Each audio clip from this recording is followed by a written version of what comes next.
Hey,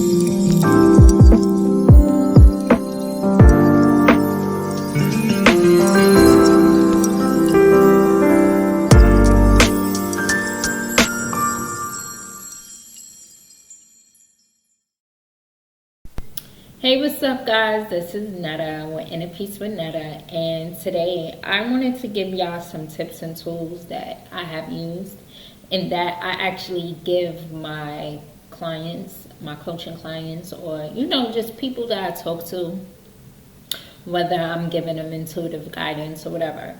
But tools that help me into loving myself and going through the healing process in your life, because you need some tools, but not to get stuck in that healing phase, because you have to move forward. You can't just be like, oh, I'm healing. No, you gotta heal, and it really takes like a shift of consciousness, but until you get there, it will take time. It does. I feel like some wounds take time, but in the spiritual realm, it's more about shifting your consciousness. Some things you will never forget, but you don't have to drag it on with you, So,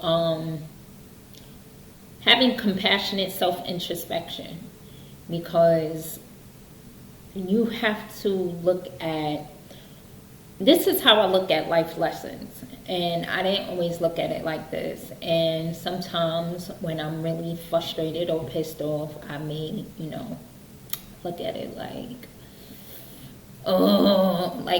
want to slip back into that victim consciousness, and then I'll be like, no, because I'm accountable for everything in my life, and then knowing everything happens for a reason, and you can't control everything. So, compassionate self-introspection, because you have to look at the role that you played in it. Now, if you were a child, that's something different, okay? I'm talking about as an adult. Now, your adult years, even some of your teens, as teens we have done things, wasn't listening, things of that nature. But do look at it as your higher self in a bigger picture. Everything that we went through was meant to happen, no matter how traumatic it was, because there was a lesson there was a lesson in that trauma or in that pain to teach us and make us the people that we are today, and to grow. Just like I had in my past when I was younger, there was life lessons, understanding why my parents were my parents. And I truly believe that we choose our parents, like we all have like soul ties, because we're all connected. But that's to make us grow, like I said, and to make us be who we are, and then have our stories, and then change those narratives, because we aren't all here for the same thing, and we all don't go through the same thing. Every black person don't go through the same thing as every other black person, every white person, every Asian, every Hispanic, Latino, any other races. No one goes through the same thing because of the race or religion or economic status. It's just everyone has their lessons in life that they came here to learn. I know mine were self-love and having that self-confidence and releasing the abandonment and releasing fears, and understanding unconditional love. And I can tie that all back from, my past, then knowing some things from my past lives. But I'm not going to get into that right now, because I'm giving y'all tools for things now. But be compassionate with yourself, compassionate self-introspection, because even in relationships, it's two people. It's two. It's not just one person. You know, it's always sometimes the victim and the villain. But there would be no villains if there was no victims. And you're not always the victim. Sometimes we play that villain and we don't even realize it. So we need to realize the part that we're playing in it as well. And what we needed to learn, because people are a mirror. Whether you like them or not, or whether you don't see in them what you don't like inside yourself. It may be something that they have, like they may speak up more than you, and that makes you feel small, or that makes you feel some type of way because you don't open up your mouth as much. And maybe that's something that triggers you, you know. So things like that. So yes, have compassionate self-introspection and really look at the things that you can, like owning your stuff, owning your shit, and being okay with it. Just be okay with it.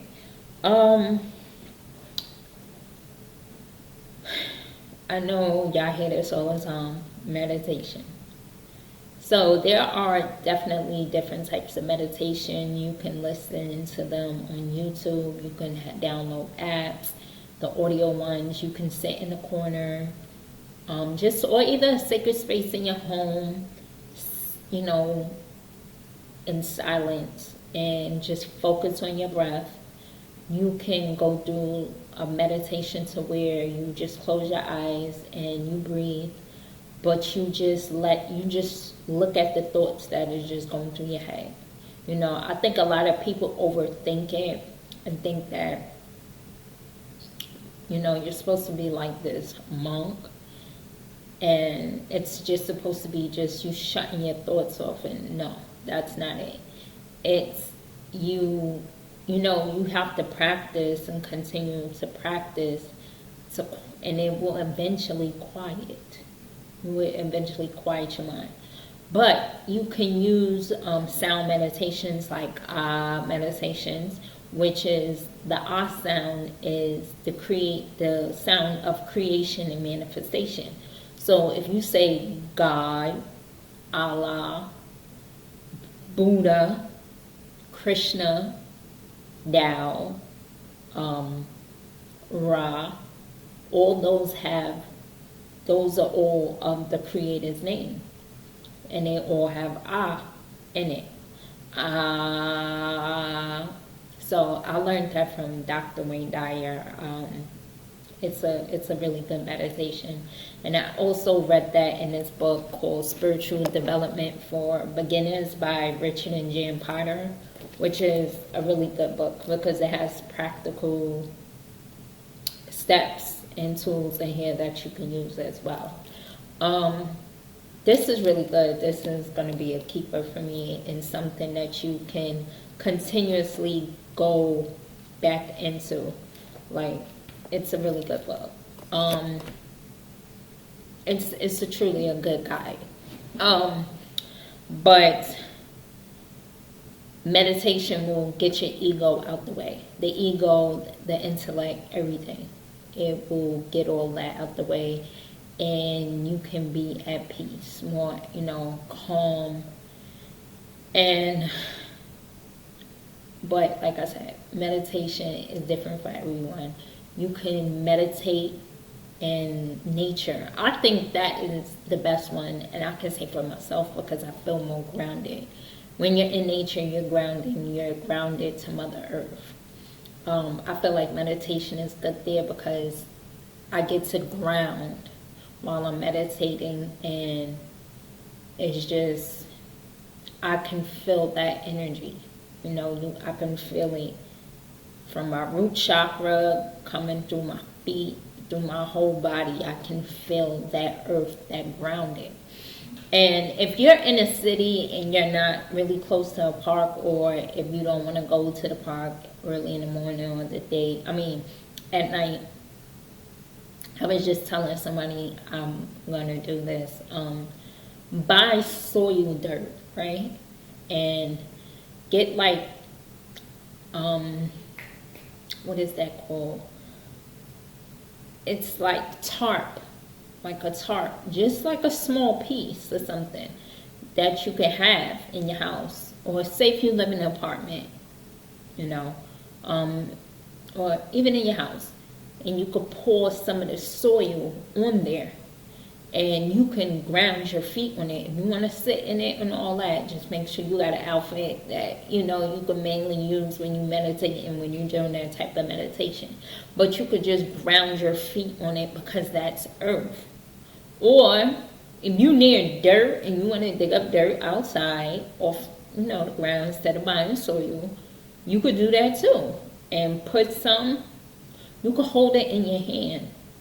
But, you know, it's good holding it in your hand as well. But I don't like to hold my hands tight, or, you know, I like my hands lax during meditation. So you could put it on a tarp, you know, or whatever, a sheet, a towel, and put the soil on it and sit your feet on it, and you will feel grounded during your meditation.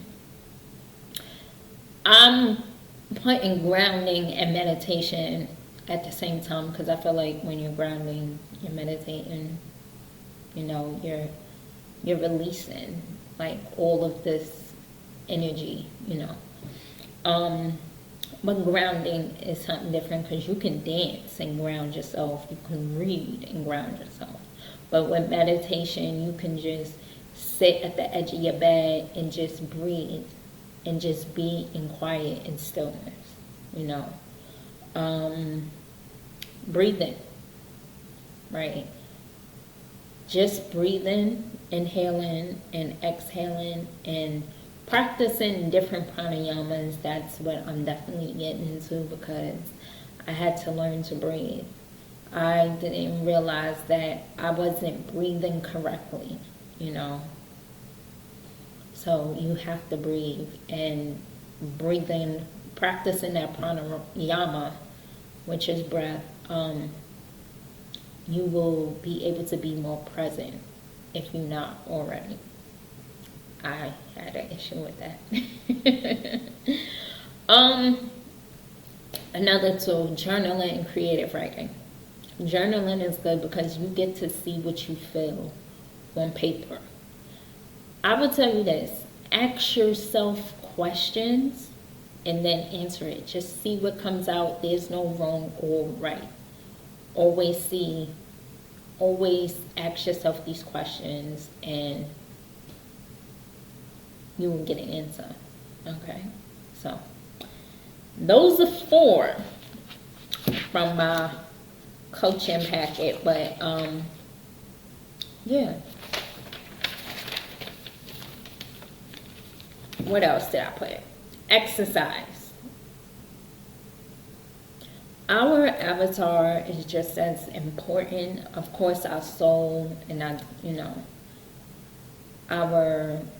soul and our higher selves, they know what's best for us, but and when I say they, that's just a higher aspect of ourselves. They know the essence of our being and what's for our highest good, which we're all one with it and when you're in alignment. But your physical body, you have to take care of it.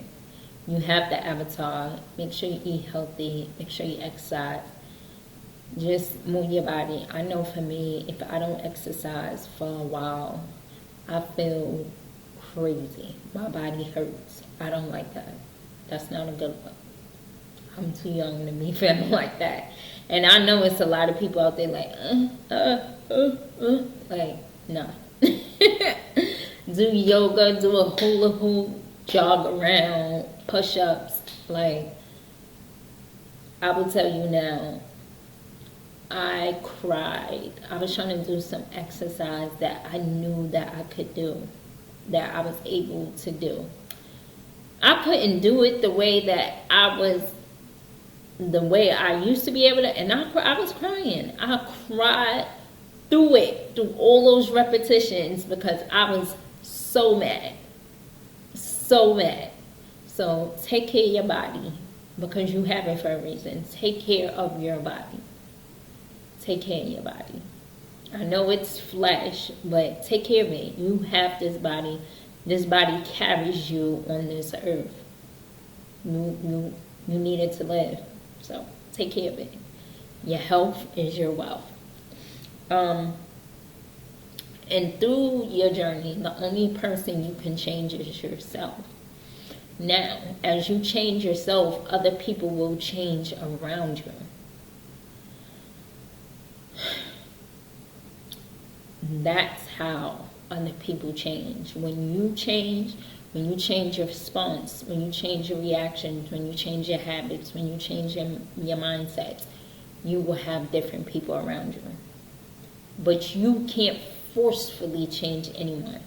That you cannot infringe upon anyone else's free will. If somebody don't want to change them, oh well.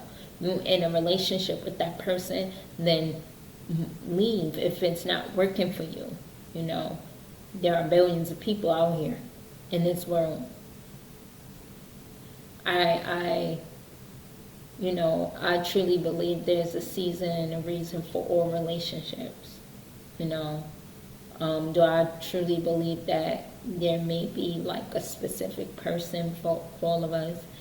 I don't think all of us was meant to be like with one person in a lifetime.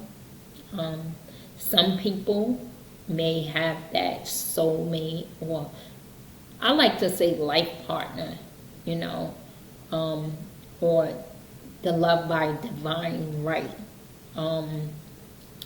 And some people may have many, or may have more than one, because there's lessons that they have to learn. That's why I said everyone's life lessons is different. So I do not truly believe everyone is supposed to be married. I don't believe everyone is supposed to have children. I truly don't believe that. Everyone has a different path. We're not the Stepford Wives. Like, everyone is not supposed to be like this. Just because you're a woman, that doesn't mean that you should feel like you must have children and all that. Just because I want children does not mean that every other woman should want to have children. Just because you're a man does not mean that you want to have children or want to be married. And that's the same thing for a woman. She don't have to want to be married. Like, that's society standards. So just change, yourself. But just because a person, I just want to clarify this as well, a woman or a man doesn't want to be married, does not mean that they're less than anyone, that think that they value go down. No, not at all. As long as they have that self-love, self-respect, and they know they value and they worth, and their cup is overflowing, and they carry themselves and they think highly of themselves in a divine way. Just because somebody ain't putting a ring on it or they don't want no ring, that don't make you better. Just because you could say, oh, I have a wife or a husband and I have the children in the house and this dream.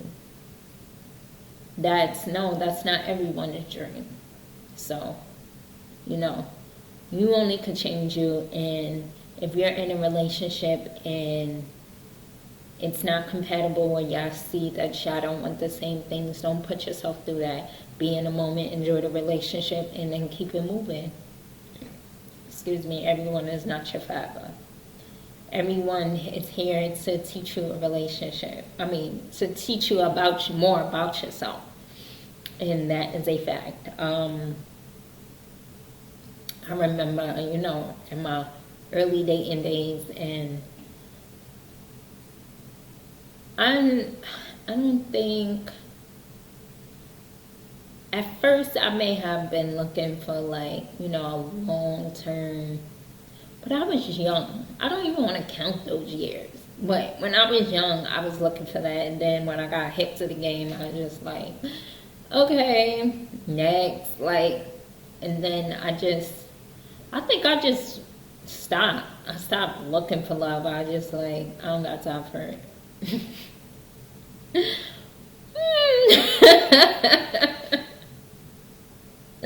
I did. I ain't gonna lie. I'm not gonna even hold y'all. I was just like, yo, I don't got time for it. Not realizing it had everything to do with my self-love. Because I was like, I'm out, like, but in my heart, and deeply in my heart, I know what, I wanted. But I was just like, I give up. When, I don't tell people don't give up. This should have been a video about relationships, but to quickly finish what I'm saying, don't give up. Don't give up. But also, don't be rushing. Don't rush. Have fun.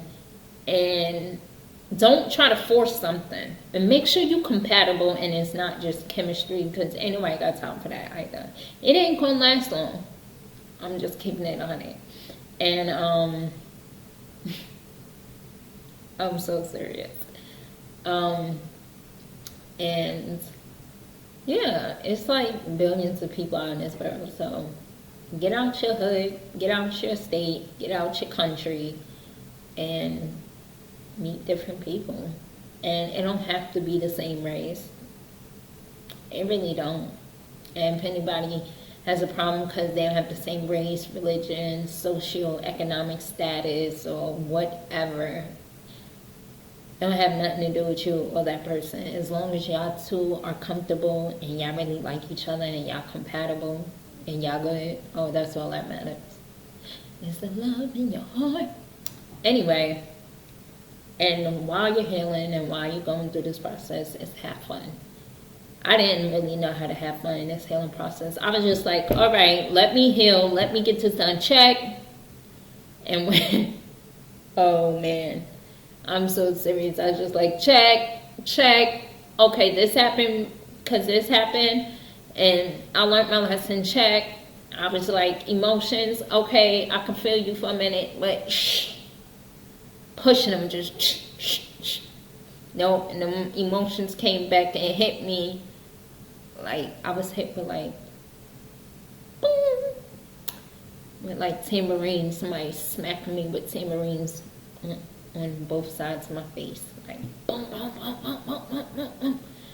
And that's how the emotions came back. And then I had to come back to this. With the compassion. The compassion for my emotions and to allow myself to feel them. So allow yourself to feel the emotions, woman and man. Men, you can cry. It is okay to spill your feelings in the air, okay? You want to cry, then cry.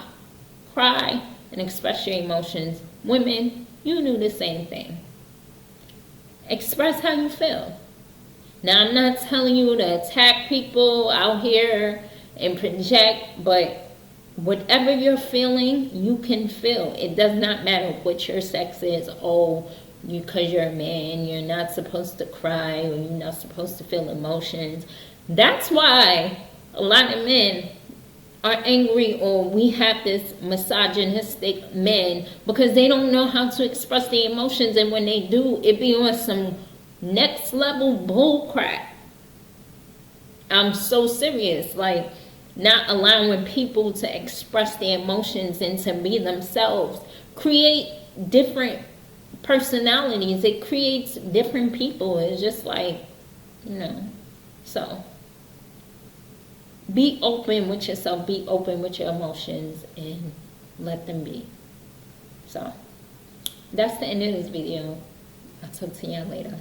Love y'all. Peace.